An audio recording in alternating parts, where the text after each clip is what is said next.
Lüneburg to Lisbon, from Cork to Constanza, and perhaps also to the United States, in the case we are discussing the United States today.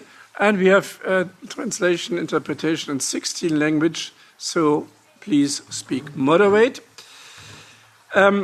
Then we have point 3, the announcements regarding the coordinators' decision. The coordinators' decision from the 23rd of June will be included in the today's committee meeting minutes, and they will be adopted if there are, unless there are no objections until the end of the meeting. Point 4, state of ongoing trilogue negotiations. We had no trilogue negotiations since the last meeting happened in June. Unfortunately, even not on GSP, but we are working on that so that we can come back to you in September. And then we have point 5 and 6, which we are dealing jointly, the state of play of the EU-US trade relation and our opinion to the AFET committee on a report on the EU-US political relations. I guess everybody is aware about the situation, and I'm really happy that Leopoldo is here with us, so welcome, to give us a hint about the thinking of the Commission, specifically regarding the trade relations. We had a lot of intensive discussion with the United States side since 3.5 weeks, where we tried to find a solution in the way of negotiation. And we had our plenary on the 9th of July, where we saw that President Trump made a new deadline for the so-called reciprocal tariffs. I would say it's more the baseline tariffs or the inflation tariffs to the 1st of August. Nevertheless, there was a clear understanding that there might be some elements of a framework agreement coming during the last weekend. But, as you know, there was a letter during the weekend, but it was not an offer for a framework agreement. It was additional pressure towards the European Union, increasing this so-called reciprocal tariffs, and I would say this inflation tariffs, from announced in 2nd of April from 20% to 30% on the goods covered by this baseline tariffs. There was, of course, a discussion what to do during the weekend, and the Commission decided to postpone the first set of countermeasures, which originally should come into force today in the morning, postpone it until the 6th of August, which was decided today, so a little bit after the 1st of August deadline from President Trump. And of course, my opinion was that after this long discussion during negotiation and after having an unfriendly move seen by the US president when he increased the tariffs on steel and aluminium from 25% to 50%, even in a situation where we are negotiated, we saw this additional unfriendly act, and therefore my personal view was that we should stick to the first set of countermeasures. The Commission has decided differently and wanted to postpone it again. And of course, Leopoldo, you will explain this to us. And then we have the AFET opinion, where we put until now some more general amendments regarding the trade relations on the table. But of course, we have to modify the opinion in full knowledge of the situation where we are now. So, Leopoldo, the floor is yours. Thank you, Mr. Chairman. Good afternoon, honourable members. Or should I say good morning, good afternoon, good evening, depending on the time zone that is listening to us. So a quick recap of the preceding episodes. I always start with the obvious, that we should never forget that the United States and the European Union share the deepest, widest, strongest economic, trade and investment link in the world by far. The transatlantic relationship is an artery of world trade, makes up 17% of EU trade. Now we have the new US measures in place.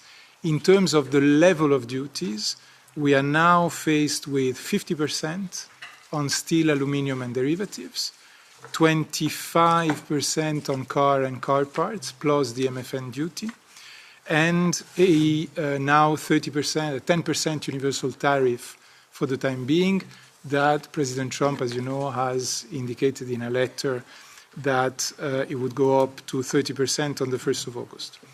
These levels of duties cover 70% of the EU exports to the US, in other words, 380 billion.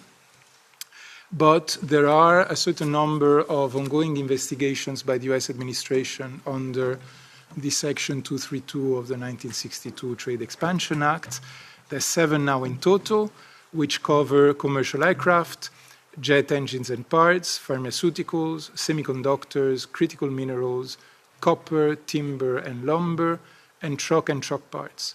If the administration, if the president decided to impose duties also on these products, then it's 97% of the EU exports to the US that would be covered by additional duties. Now, as you know, the Commissioner, in particular Commissioner Šefčovič, has engaged very intensively with the US. I think we have calculated that now we are at 10 trips to Washington, D.C. So far this year, without counting the phone calls and the DVCs and so on. And despite, and I stress, the advanced stage of the negotiations, which we carried out in good faith, the US has, or President Trump has sent this letter announcing the position of a 30% baseline duty as of 1st of August. Chairman, you have been on the record indicating that this letter is unjustified, unproductive, and doesn't help finding a negotiated outcome. President von der Leyen is on record saying that we have taken note of this letter, that 30% of duties disrupt value chains to the detriment of businesses and citizens on both sides of the Atlantic. But she has also insisted, and we have insisted also with the member states, that the priority remains to negotiate. So we remain ready to finding an agreement with the US. So again, the priority is to remain calm, united, and pursue the EU interest. How do we want to do this? In 4 ways. First of all, we want to continue the negotiations. There's paradoxically a lot of time until the 1st of August. We have been working very diligently towards an agreement, respecting the red lines, the principled positions that we have agreed, including with you, for example, on not engaging in negotiations on the EU legislation. Now we want to continue doing these negotiations.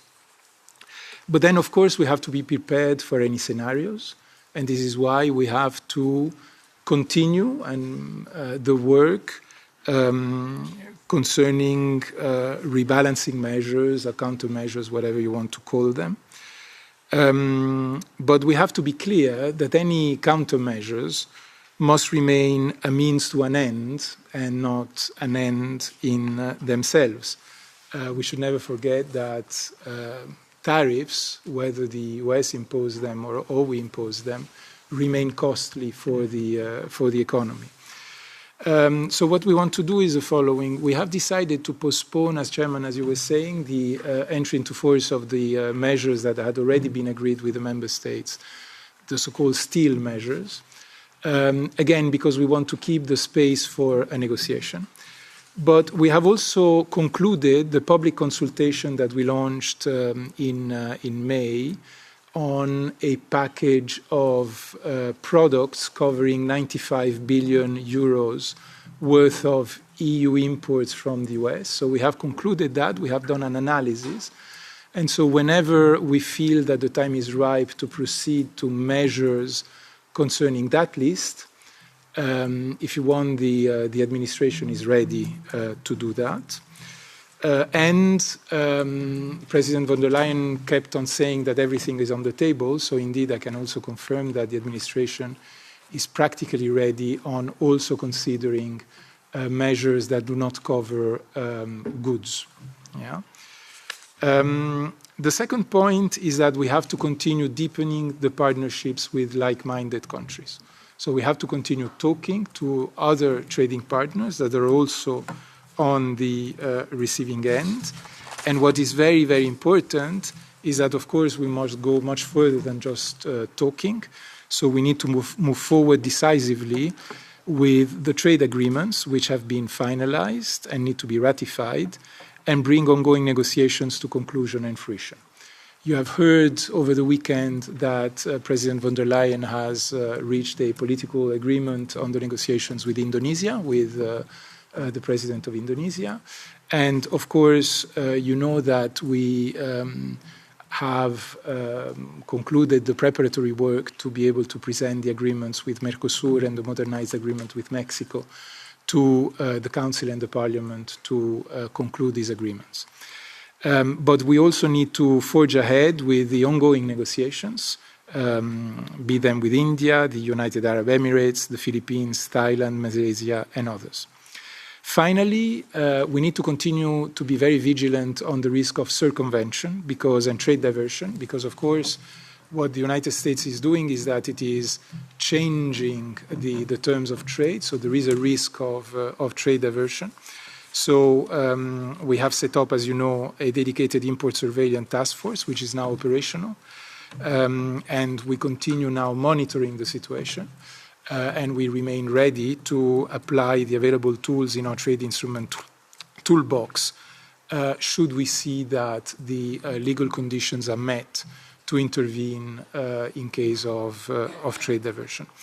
This is where we are. If you want, the summary is that we want to continue giving the priority to a negotiated outcome. So we're very mobilized to this. The contacts with the United States administration continue. We have done very good progress in the negotiations so far, and we still have a bit of time. 2 weeks is an incredibly long time in the current situation with the US to find an agreement in principle with the US. Thank you. Thanks a lot, Leopoldo. You can imagine that, of course, as a rapporteur for this issue, I have a lot of questions. First question is on this steel and car tariffs. They are in force round about for now 4 months. Can you give me a figure how much tariff we are paying per month or daily to the United States on this illegal and unjustified basis? And at the moment, I see no solution that this will be decreased in a reasonable time. Or can you give me some hints that this will happen? So how much are we paying on an illegal and unjustified base daily or per month for the budget of the United States? And secondly, you now also postponed the first list, you call it the steel list, to the 6th of August, and possible we will have a second list, let's call it the car list, ready until the 6th of August as well.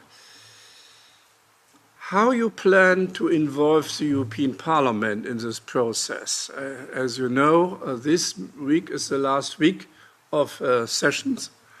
What is your idea, or would you say this is not so important that the Parliament should out of the game?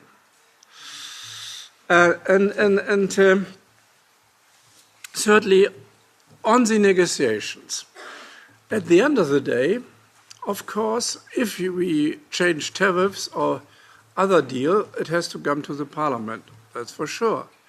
And therefore, I guess it makes sense perhaps to have a close discussion with the Parliament as well, so that we can really have a common understanding if such a framework agreement is a good deal or a bad deal.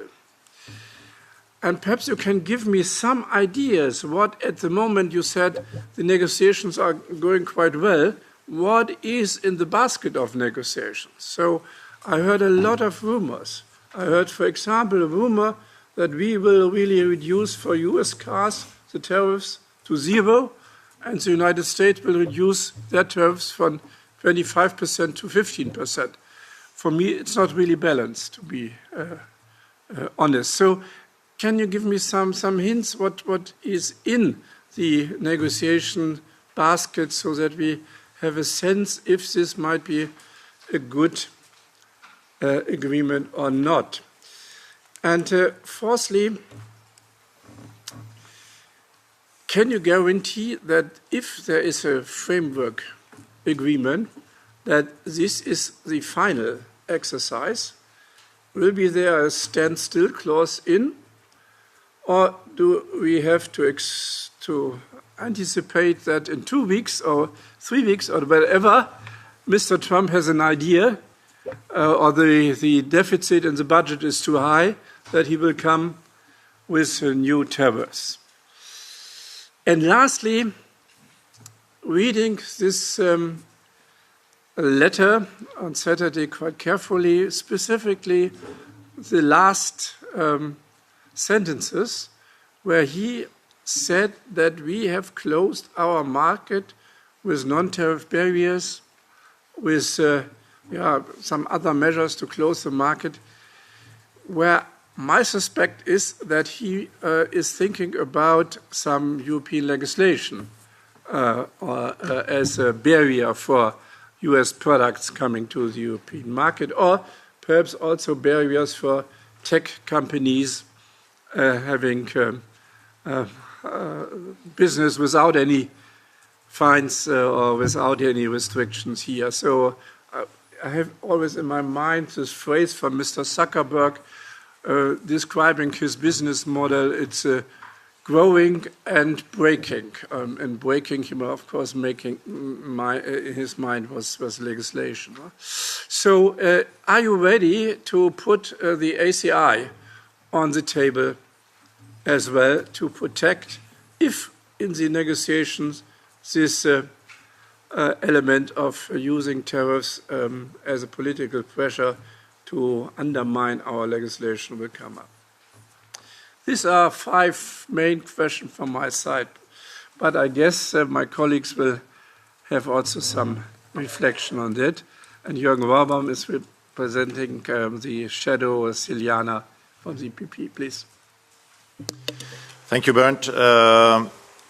Yes, we have, it's quite obvious, we have not always agreed with the United States on everything, but historically, of course, we have maintained a respectful and a meaningful dialogue.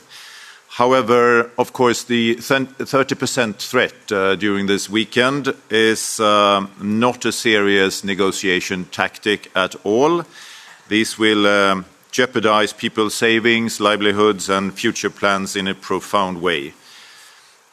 I still support the Commission in postponing or continuing, rather, to negotiate until the 1st of August. I think that is wise. But, of course, we also have to, in parallel, plan for smart, effective, and meaningful retaliation. We have now sought to de-escalate in all the situations that we could, but inaction cannot become our policy, and therefore I think it is good that the second list is now prepared so that, if necessary, we can retaliate as soon as possible. It is, of course, also good that we now have a conclusion of the political agreement with Indonesia, and we need to continue to push Mercosur, Mexico, our South Asian partners further, India, and so on, because when one market seems to close, we have to open a new one. You mentioned 4 points, 4 ways of going ahead. I'd like to add a 5th one, and that is the WTO point, because we have MC14 coming up next year, and we need to have some kind of predictability at these very turbulent times, and WTO, of course, provides for that, and therefore we need to push for more WTO reform together with other members. And my question builds on that. I only have one question, and that is, a few weeks ago, the Commission publicly denied rumors that the Commission would accept a 10% baseline tariff. Would you say that this is still the position from the Commission? Thanks a lot. Anna. Dziękuję, panie przewodniczący. Yes, thank you, Mr. Chairman.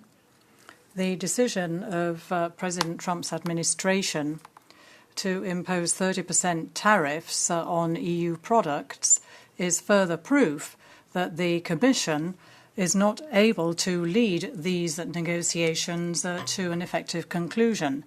And given, we now have another month to arrive at a kind of agreement with the United States, but without really knowing how this is going to happen.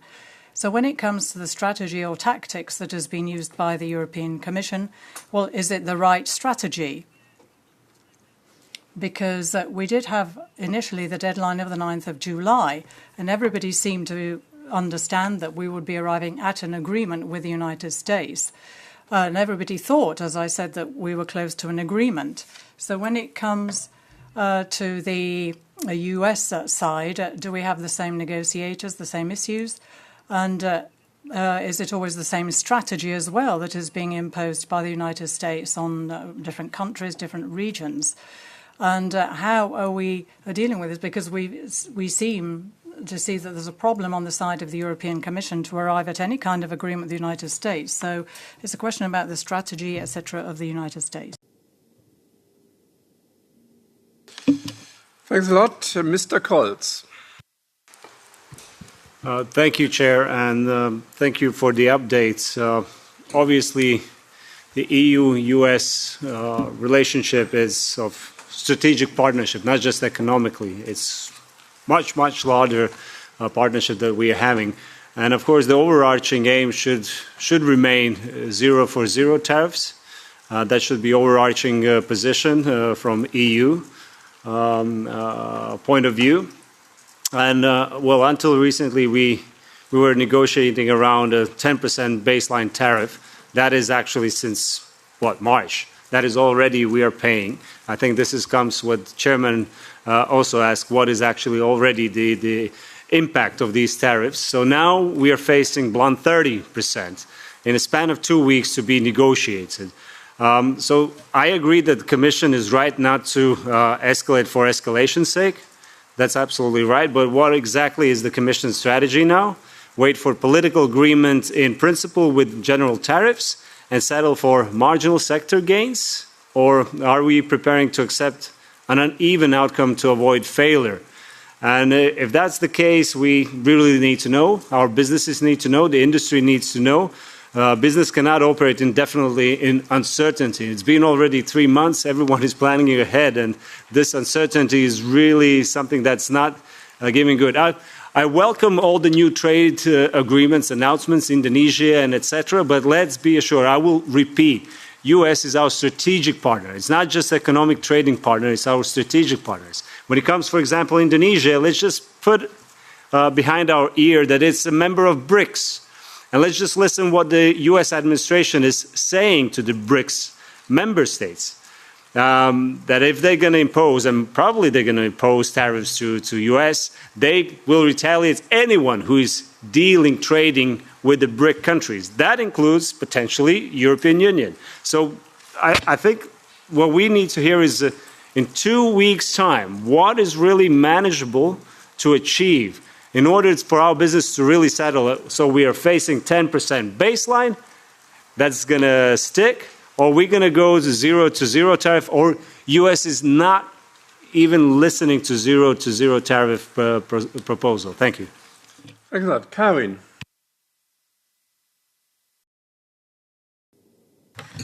Thank you, Chair, and thanks to the Commission for the important update to us here today. The United States has announced announcement of new 30% tariffs on European goods is not only unjustified, it is a direct attack on the EU. The European Union must now give in to President Trump's blackmail. Despite our efforts to avoid escalation, the US administration has chosen threats and coercion over cooperation. This is deeply disappointing and undermines transatlantic relations at a critical geopolitical moment. Since January, the European Union has showed patience with a new approach to trade by the United States. When the American president has challenged our relationship, questioned our cooperation for peace and security, we have stayed calm, focused and constructive because it's in our common interest. But now, after a month of unpredictability and, let's say, one-man show, we have reached the point where it's necessary to speak up and act and to use the European power. It's time to use the language that President Trump understands. So my question is the Commission prepared now to activate the EU's anti-coercion instrument? Because I think we really have to evaluate the strategy. We are impatient. We want to see a result. And as it's very obvious during the negotiations, during the talks, the president continues to realize this campaign diplomacy, this campaign negotiations, and it's actually not serious. So please, could you explain more to us more in detail if and when you are ready to act? Because the EU has to stand firm, united and ready to use every tool at our disposal to protect our interests, defend jobs and uphold the rules-based international trading system. We also have instruments designed precisely for this kind of situation. So if not now, then. Thank you. Thanks a lot. Anna. Yeah, thank you, Chair. Let me be clear, and I think all of us probably agree that the newest escalation by President Trump over the weekend is really outrageous and is also going against the EU's very cooperative approach, as you said, trying to find a negotiated solution, trying to find an agreement that is whatever, mutual beneficial. But I have to say, and I said it before, but I have the feeling we are now kind of at a turning point where we should think about, as European Union, to probably change a little bit our tactics, our negotiation strategy, because obviously the cooperative one that is very built in the EU, and I understand it, is actually not working with a person, a bully, a blackmailer like Trump. Sorry to be so blunt, but I have the feeling the more cooperative we are, the more he is escalating. And don't you think it would be better to, instead of withdrawing, for example, this idea of a digital tax? There were media reports about the weekend. I don't know if it's true. Instead of withdrawing all these ideas that would also hurt the American economy, and not for the sake of hurting, not for the sake of revenge, but for the sake of changing the behavior of the Trump administration to get back to the negotiation table and to find agreement, to be a little bit more tough, to put the retaliation measures in place already now, because we have already unlawful tariffs in place, to activate the anti-coercion instrument, like Karin Karlsbrühe said, and to come forward with other measures in order to really get Trump back at the negotiation table, because obviously the cooperative approach isn't working. Thank you. Thanks a lot. Martin. Vielen Dank, Bernd. Yes, thank you, Bernd, and thank you for that contribution. I have an impression that we find ourselves in a situation of an extremely paradoxical communication, extremely paradoxical political communication on the part of the European Commission. We had the debate last week in plenary in Strasbourg, and we heard that good progress was being made and that we were negotiating very well together with the US side, and there were considerable expectations and hope that we'd be getting an agreement over the next few days. And then we get the letter at the weekend, and we hear de facto the same thing from the Commission. So I have the impression that the analysis of who we're negotiating with is not really working.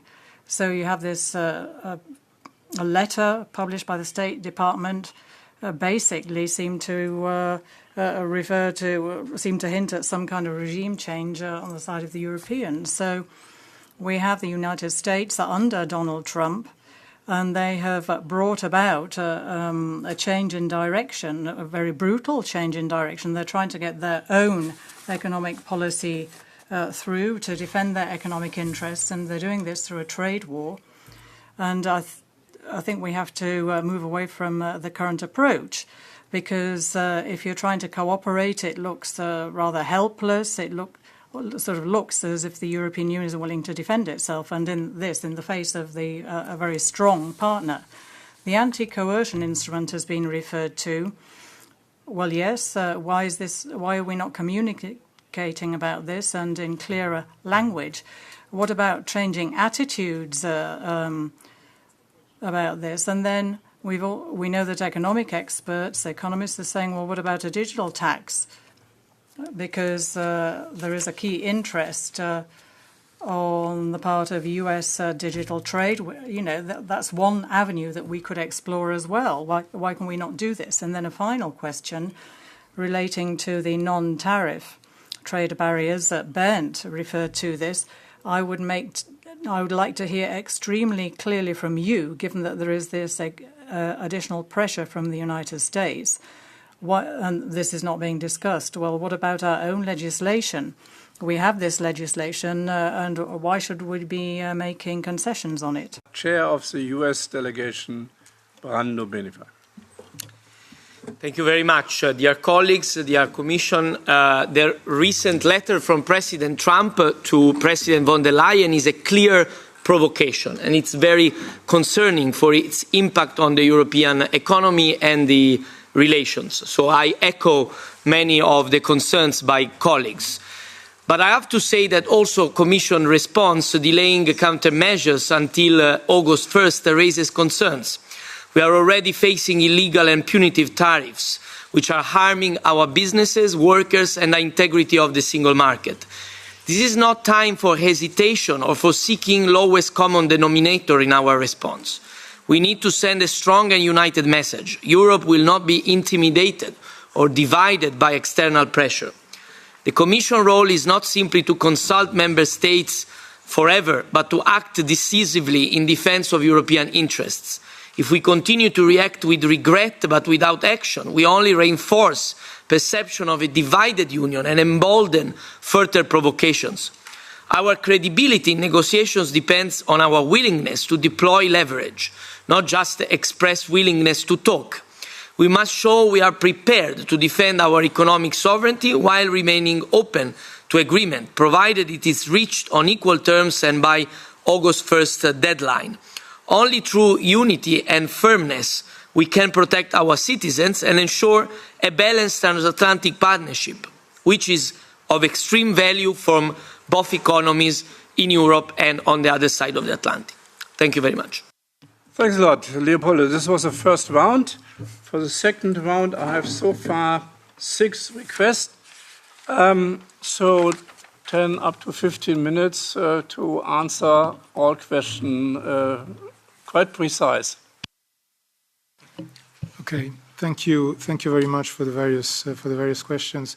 I'll try to go in the order. I may digress a little bit. So indeed, the steel and cars measures are in force by the US. And my colleagues tell me that on steel at 50% duties, the additional amount of duties that we would be paying on a yearly basis would be 13.7 billion euros. Whereas for cars, it would be something like 18 billion euros. Okay, so these are the figures for you. What are the plans to involve the European Parliament? So, for the time being, the various countermeasures, the Steel 1 and 2, possibly also additional countermeasures, are based on the enforcement regulation from a legal point of view, which allows the Commission to adopt implementing acts. Despite the legal situation, we have consistently made the best efforts to keep the European Parliament involved. So, yeah, it might be that we run the phones sometime at the end of July, that we send emails sometime at the end of July. Now, if anybody in the Parliament wants to call a meeting, a monitoring group, a formal meeting of INTA or whatever, we shall be there because we have ensured that we will be in various formations in Brussels. My colleagues have been working literally day and night since the taking of duties of the President, and we will continue to be there. Now, the idea for the time being of these negotiations, and these are negotiations, these are not talks. Now, words matter. We're not chatting with the US. We are negotiating. Okay? That is very important. So the goal for the time being in these negotiations is to find an agreement in principle. So if you want an agreement on what is the scope of play that we would then translate into a further agreement. So, of course, then when we move to the discussion on an agreement, well, we would fully respect the interinstitutional obligations that we have as part of the treaty. And that will allow potentially, of course, the Parliament to come in. Now, can I guarantee that the agreement will be final? What I can tell you is that as part of the request that we have made to the US, of course, we have been arguing quite strongly about the importance of standstill. Because fundamentally, the question, Chairman, on the duties is very relevant, but beyond the duties, the fundamental issue, the main issue that we have is one of absence of certainty. And that is what, why, again, from time to time, I come back with my professor hat, but why is the international rules-based system so important? It is because it sets the rules of the game. It gives legal certainty to our companies. So, of course, what is very important for us is to achieve a situation which would provide the greatest amount of legal certainty. Now, Mr. Chairman, again, you suspect that President Trump thinks about EU legislation. We are not in the business of second-guessing President Trump or anyone. What we have told very clearly the US counterparts, and I believe that Commissioner Šefčovič repeated this in the plenary last week or 2 weeks ago, the EU legislation that results from the EU choices is not up for negotiation. So this is very clear. We have made it very clear. So if the United States would like to have a conversation about one or the other pieces of legislation of the EU, well, this is not up for negotiation. Now, this does not mean that we cannot discuss non-tariff barriers. In all our trade agreements, we discuss non-tariff barriers. We never give up on our legislation. But there are many ways to discuss on non-tariff barriers. There are ways to facilitate, there are ways to recognize certain elements, there are ways to go for certain elements of mutual recognition and so on. And this is one of the things that we are doing. Now, all this discussion about are you ready to use the anti-coercion instrument, are you ready to use one or the other instrument? The anti-coercion instrument is not an end in itself. I mean, I understand the political value that some of you attach. The anti-coercion instrument is an instrument, is a legal basis that the Council and Parliament have decided to give the European Union. So the question is not when are you going to use the anti-coercion instrument. The question is it opportune for the defense of the EU interest to adopt measures that in the EU legal system can only be adopted under the anti-coercion instrument? And the answer to that question is we are looking at everything. Everything is going to be on the table, and we will decide when the time comes whether we need to use also the anti-coercion instrument. Can I confirm that we're not accepting the 10% baseline? Yes, I can. We have told the Americans that the negotiation cannot be about them keeping their baseline and us doing all the movement. This is an agreement. This is a two-way street. This is a negotiation. So it has to be a two-way street. So we have clearly not accepted the baseline, as we will not accept the announced potential new baseline of 30%. Now, I hear that the Commission is not able to get the negotiations done with the US. I wonder how many other countries have been able to get the negotiations with the US through the line. Nobody. There has been an agreement in principle with the UK that is still all up to see what has happened, and there has been a de-escalation with China. That's it. That's it. That's it. So the reality is that, I think, again, Commissioner Šefčovič must have told you in the plenary that this is a negotiation like no other. It is a very peculiar negotiation indeed. But this is what we do, and we remain convinced that the best approach is to find a negotiated outcome for the EU interest. I will not speculate on what is the US strategy. But, I want to say something still. I mean, this is a negotiation, so you have to be able to anticipate that from time to time there is one of the negotiating partners that decide to do a certain move or the other. I think what is very important is to remain calm in these situations and not all of a sudden say, somebody has decided to make a move, so I throw my whole strategy and my whole tactics in the air. That would not be the right negotiating approach. So we're also not negotiating with a goal to avoid failure. Again, I can understand the political element, it's important. No, what we are doing is that we are seeking a negotiated outcome so that we can defend in the best way the interest of our companies and our citizens. This is the goal. Because again, this relationship is so important that we have to make sure that it remains subject to the lowest tariffs and subject to the lowest barriers possible. So this is also the reason why we remain convinced that the right thing to do for the time being is to focus on the negotiated outcome. And rather than starting, flexing further our muscles on all kinds of measures, because we don't really see what this would bring. We don't think that this is, that this makes us look weak. It makes us determined to achieve what we want to do, which is a negotiated outcome. Now, I had an indirect question on what we would be negotiating, and I can confirm that indeed we have a certain number of elements that we're negotiating with the US. There is a tariff angle that covers both the so-called universal baseline tariff, but also seeking a solution on the sectoral tariffs. And for the time being, the two sectoral tariffs that worry us the most is, of course, the ones on cars and the ones on steel. But we're also talking about pharmaceuticals because we're very worried about the ongoing Section 232 investigation.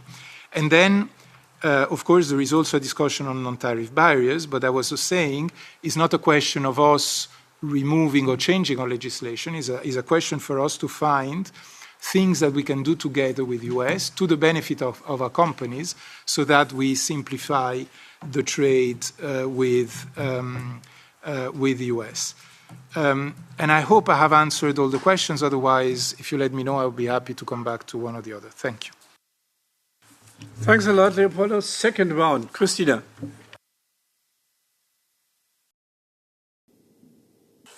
Muchísimas gracias, Yes, thank you very much, Chairman, and thank you to Leopoldo. I have no doubt that you have an enormous responsibility on your shoulders during the course of these negotiations, and that negotiations are very difficult, very tough. But it is true that the United States, in the person of President Trump, has shown us how he plays the game on the basis of threats and blackmail.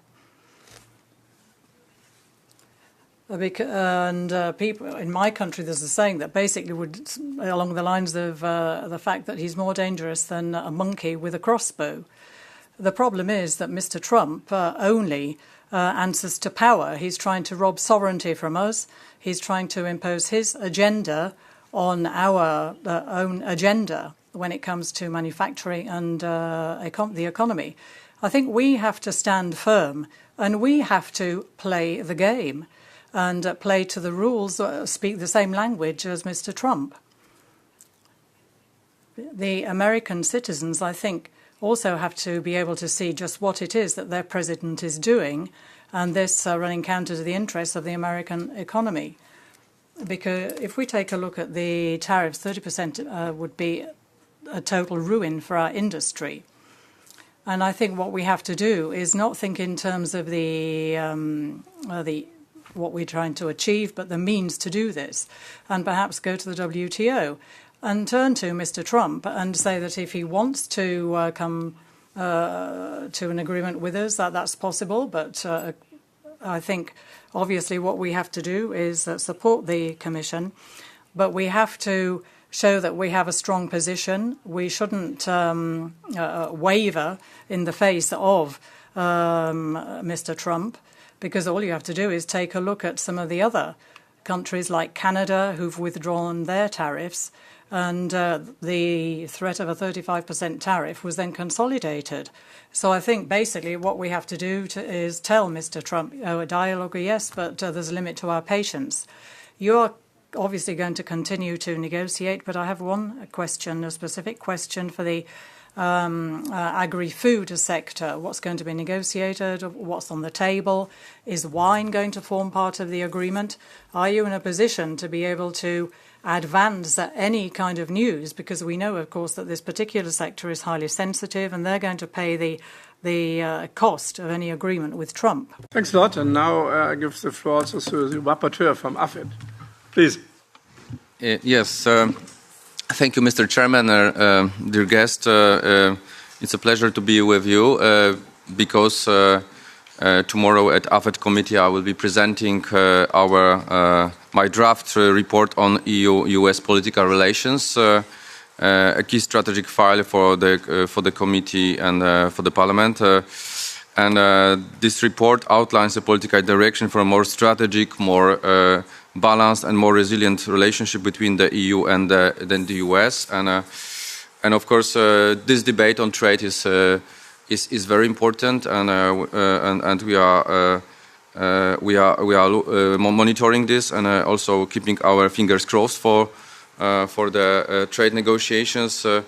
But also I would like to ask you to look at the report, and I'm also encouraging you to present amendments to this report because of the count constraints I was not able to cover every element we would like, particularly on trade. So thank you for this discussion and thank you for your presentation, and I hope this report will be important also for your committee. Thank you, Chairman. Yeah, thanks a lot, and thanks a lot for joining, and I'm sure that we have some additional conversation about that, so I'm looking forward to work together with you. Thanks a lot. Marie-Pierre. Merci, Monsieur le Président. Thank you very much. Well, as we can see from what colleagues have said, there is a conflict here and a threat from the strategy of President Trump. Europe has its own judicial measures in order to tackle this, and we have to defend Europe and partnerships. We heard about the mobilisation issue, and I believe that it's essential. We shouldn't just wait and see what happens. This is not a good strategy for the European Union. I do hear what you're saying about the need to have be in good faith in terms of the negotiations, and Commissioner Šefčovič, etc. But we all have to be very united and show firmness given the situation, and we have to prepare all the retaliatory measures and have them ready. You spoke about a second package. We have to be credible, and that should be submitted to the European Parliament, because we have to hear what the stakeholders say, but we also have to have this kind of firm stance on the part of the member states. We have to have stability. We have to defend our jobs and our companies. Thank you. Merci beaucoup, Julio. Thank you very much, Chairman, and thank you very much, Director DDG Rubinacci, for this discussion and for the informations. I have a problem with one important element of our previous discussion, mainly this standstill clause, I think it was called. And let me tell you, I firmly believe Trump will never stand still. So I think we have to find a new juridical and even a new term for this. Maybe I would call it predictability clause. Let's agree on 2 yearly reviews or something like, but standstill is something which is not good. Now, I clearly support the Commission to continue discussing calmly until the 1st of August. That's the best way. Prepare our bazookas, prepare our countermeasures, prepare whatever it is to be prepared, because that's very important. But now negotiate until the 1st of August. Hopefully you can reach a deal. But if you reach a deal from legal point of view, that's a memorandum of understanding. That's how it is called, the economic prosperity deal between UK and the US. But that was implemented by an executive order of President Trump. So that's a US legal document, but it's not a bilateral legal document. So what are we speaking about, even the WTO? What we are speaking about our legal system, which has to be a rules-based system. So we have a lot of problems, many, very deep problems. And then I read one sentence of the letter of President Trump. These tariffs, and I quote, these tariffs may be modified upward or downward depending on our relations with your country. So, I mean, that's a political issue. It's not a trade issue. That's not about rules. That's about sentiments. So in these conditions, I think it is very difficult. I think you will use cleverly the instruments and the negotiating space. I hope you will use them cleverly. And you will reach some result. And just to finish, I think that I don't know if monitoring group will be called in end of July or 1st of August, but anyway, perhaps, yes, sure. But anyway, I think that INTA members would appreciate if you send us some letter of information when it is the case, because you know that we will continue speaking. So also in August, we don't shut up. So then if you give us your arguments about your actions, that would be helpful for the one voice of the European Union. Thank you very much. Thanks a lot, Julio. Lucas. Thank you, Chair. A business partner who repeatedly commits fraud, who repeatedly files for bankruptcy, who discriminates his people, and who insults and threatens everyone who does not bow in negotiations. I have the highest respect for the Commission and its optimism in that case. And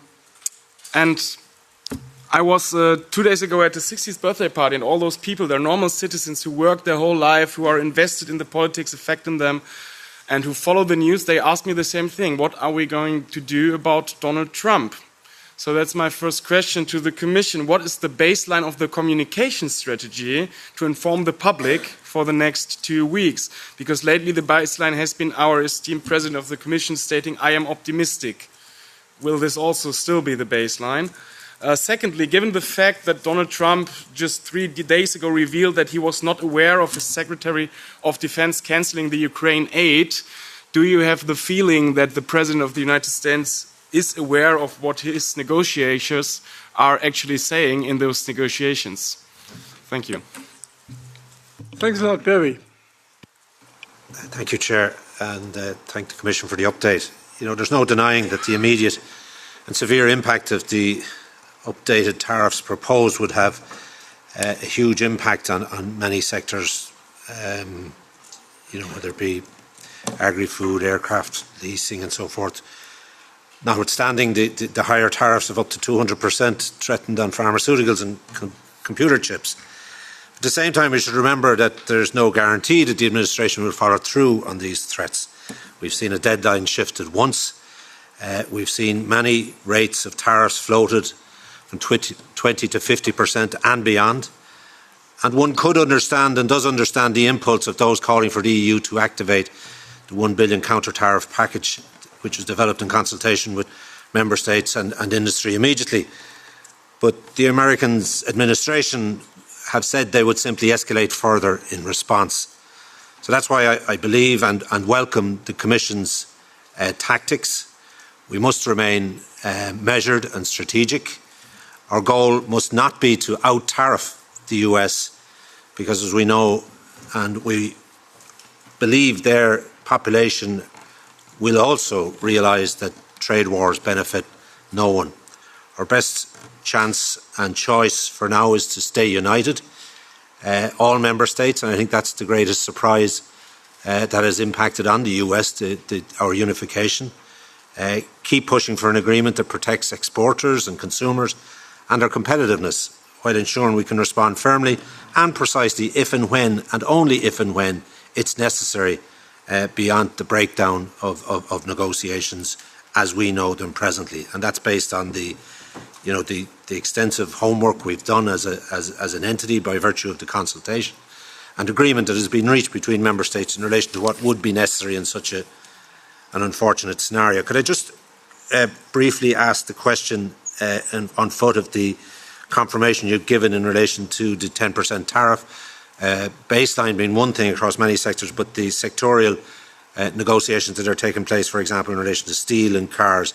Can you confirm, as was the case here last week when we met, when we were informed things were going so well that we expected a framework agreement almost this week, but however, we understand the US and the way they work.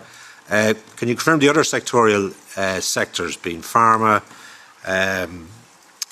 semiconductors, timber, agri-food? You just might briefly outline where you are there and if they have a similar status associated with the sectorial discussions in relation to cars and steel. Thank you. Thanks a lot. And Leopoldo, in addition to your answer for the first round, you didn't say anything on the car tariffs. So 0 on the European side, 15% on the US side. Is this in the discussion? And if this is in the discussion, will this be this MFN reduction of tariffs? Will also other trading partners benefit from our tariff reduction?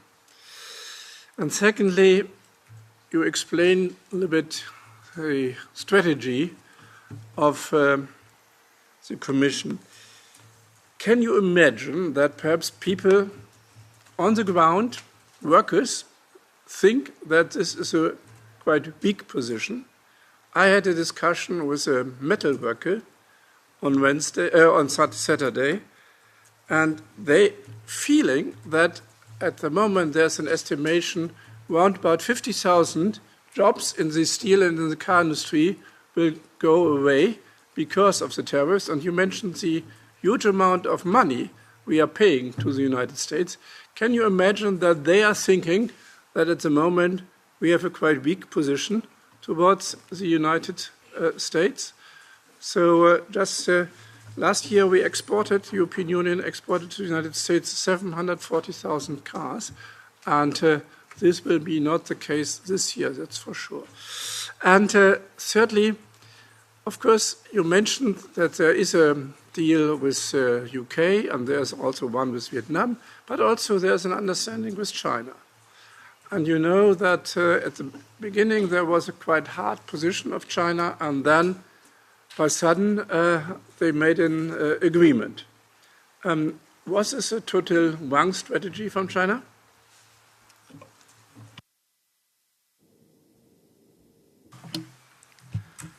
Thank you. It feels more and more like an exam, but anyway. No, going through again the various questions. I think what is said about, for example, the behavior of Canada. I mean, it shows how difficult the decisions are in these circumstances. But I think that it also shows that when we say that we have been firm, it is true that we have been firm, because we haven't conceded anything. We have engaged in negotiations where I've made a certain number of offers, which are of course conditional on getting,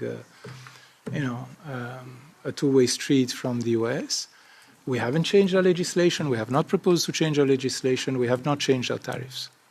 And I think that this is very important. Now, on agri-food, yes. I mean, we are talking also about agri-food. Of course, the Americans are very interested in certain agri-food sectors. Of course, we're not talking about hormone-treated beef or other things, but we are indeed discussing the certain agri-food sectors.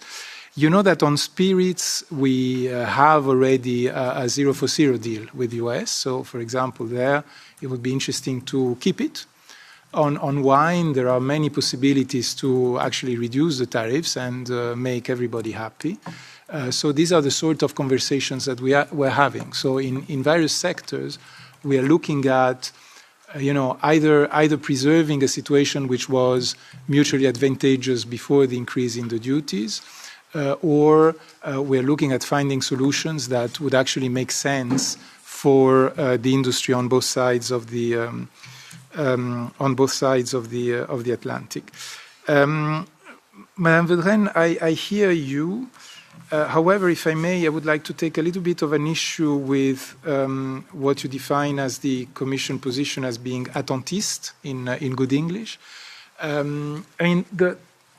What we're really trying, granted, I agree that the number of meetings is not in itself something that really indicates whether we are, doing the job.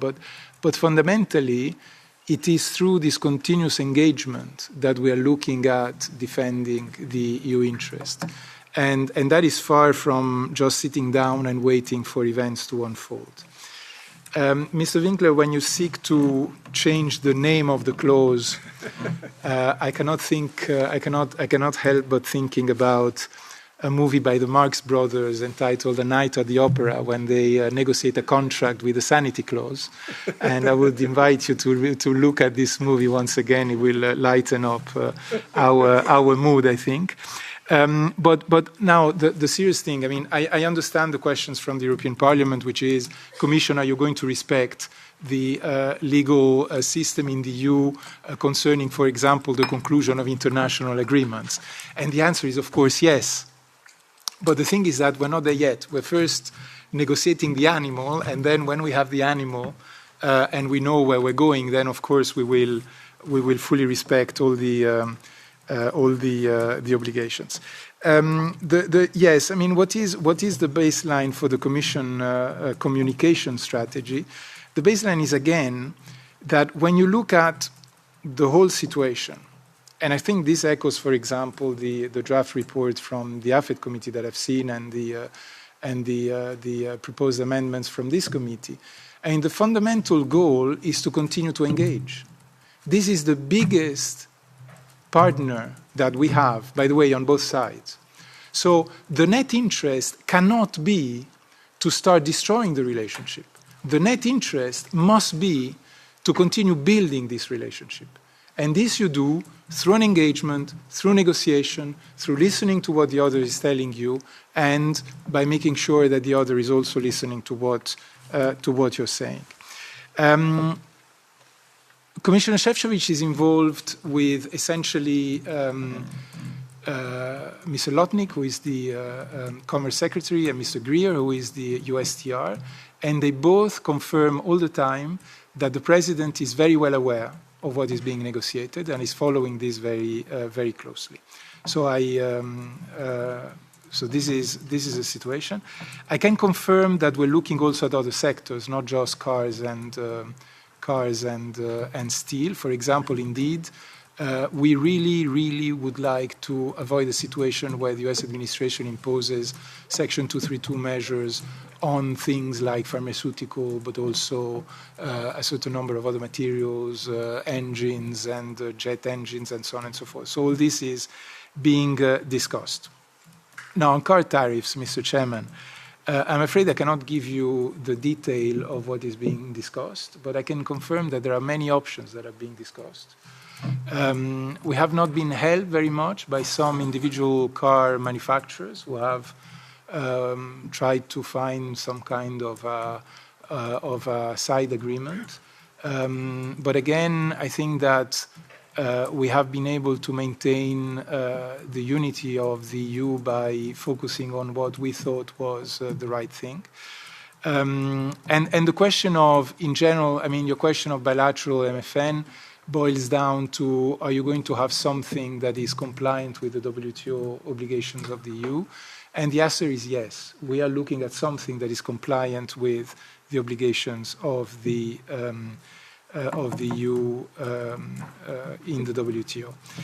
I mean, the position of individual workers, we think about this every day, all the time, of course. I mean, the reason why we're doing this is because we want to find a solution that allows the EU to continue being and to improve its manufacturing basis, to avoid a massive delocalization of activities to the US, and to make sure that we can continue exporting the wonderful products that we produce in the EU to the US and to other markets. So this is a constant thought. We're not doing this for some kind of an ideal, an abstract reason. We're doing this because we're acutely aware of the economic interests of the EU citizens.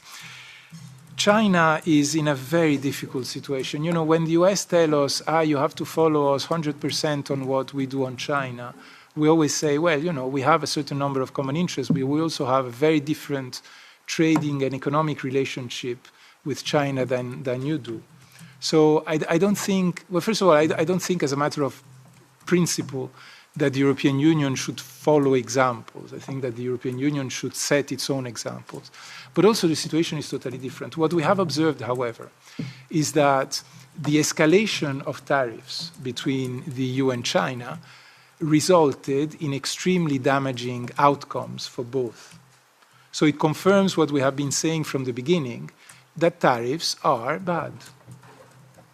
And secondly, again, we have to bear in mind that the situation with China and the US is very different, and that, for example, one of the goals that the US administration had was to try to find a solution to the export licenses that China keeps, for example, on rare earths and so on. And, you know, we don't have all the information, but it seems to us that there could be still a lot of work there before an improved situation is found. Thanks a lot, Leopoldo. We have still 5 minutes. One question. This morning, this Trade Minister Council happened. And due to my information, this second list was presented with the volume, as you mentioned, from 72 billion. So are there any news from the Trade Minister Council? Is now the list in the comitology, and will be the list ready for the 6th of August? And what was the climate, the temperature at the Trade Ministers? And Jürgen had also a question. Yes, a small one regarding the lists as well, because if I understand it correctly, our list, if we have to retaliate, is approximately 25% in value of what their list is. So how do you view this in the Commission, and are you thinking of preparing a third list? Oh, Martin, please. Yeah, sorry. I just wanted to comment on something that you said. It was very interesting. You said during the negotiations you have to anticipate that one of the negotiating parties might make a sudden move. And I'm wondering why then the European Union or the Commission does not make a sudden move in reply to the US administration, because so far only the Trump administration made sudden moves during the negotiations, and you always advocated for strategic patience.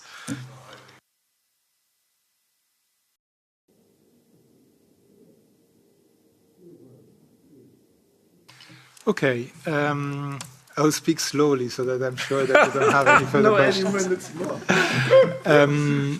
So first of all, I'm afraid I wasn't in the FAC trade meeting, so I cannot tell you what has happened, and I haven't received the report yet. But what I can confirm is the following. We have done this public consultation on a list that is worth 95 billion euros of imports. A list that includes a variety of products, bearing in mind that what we want to achieve is, if we were to decide to impose rebalancing measures, is to avoid shooting ourselves in the foot and having a situation where we don't create more damage to ourselves than the damage that would be created on the US economy. This is always the balance that we have to find. We always have to remember that any rebalancing measures are going to be costly from an economic point of view. So again, what is the EU interest?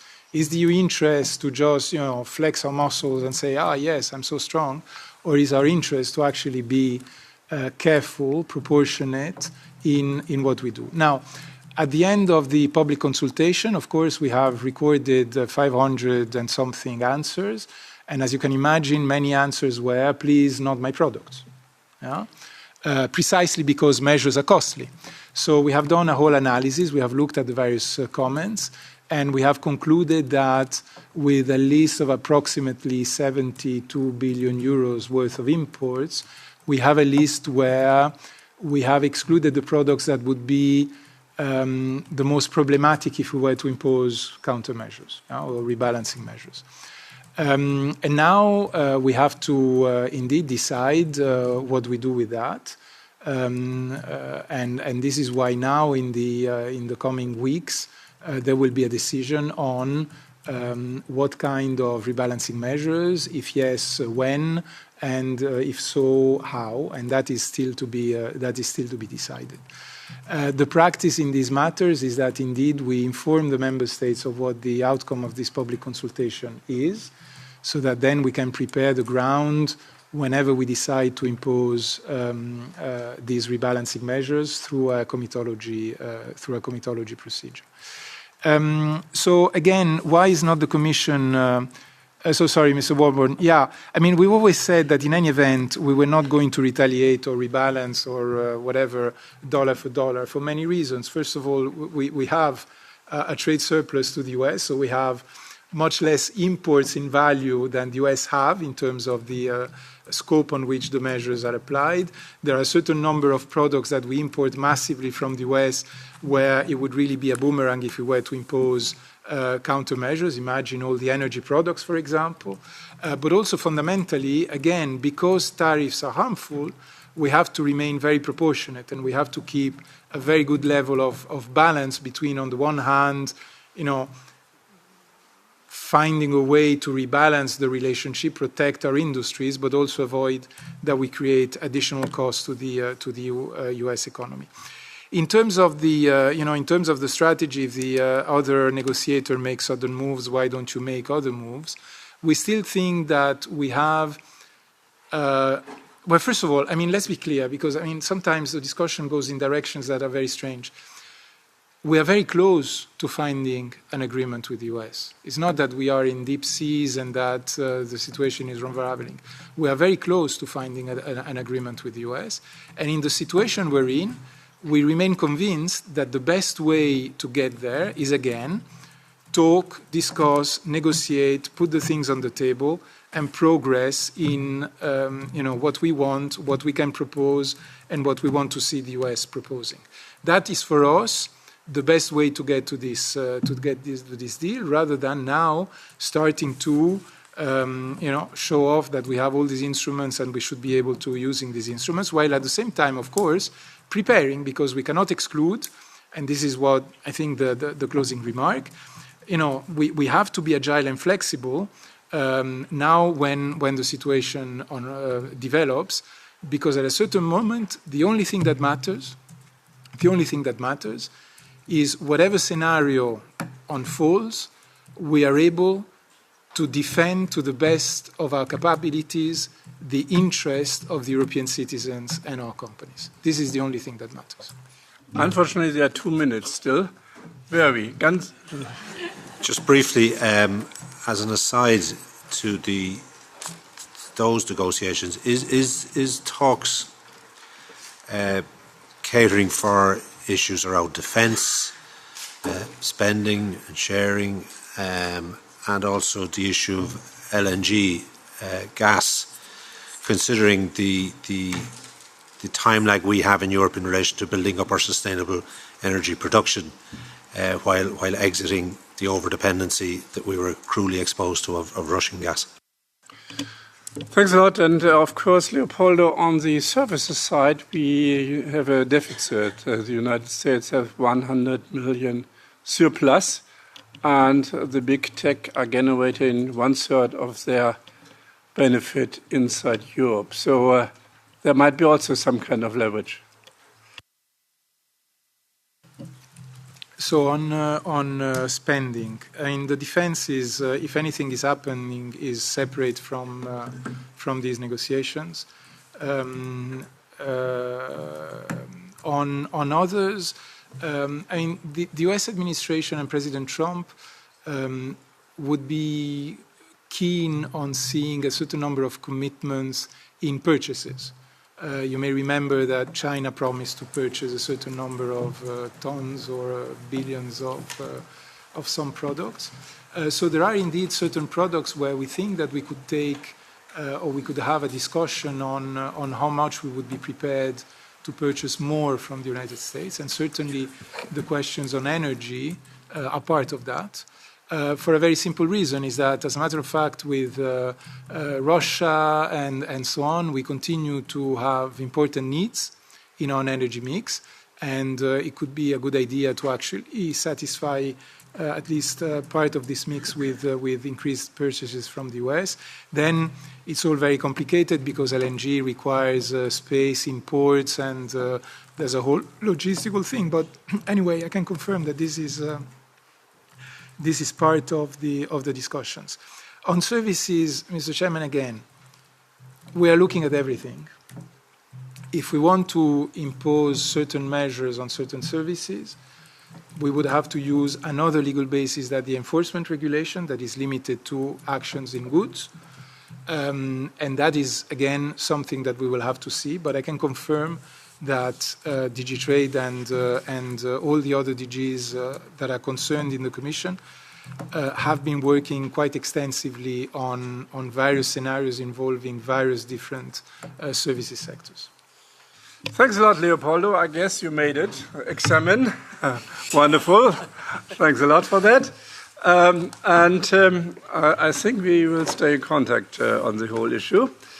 The deadline for amendments is Wednesday, the 16th of July at 11 o'clock, and we will probably vote on the 4th of November. I guess there will be a lot of space for additional negotiations, and AFET has foreseen the vote at the moment for the 2nd of December.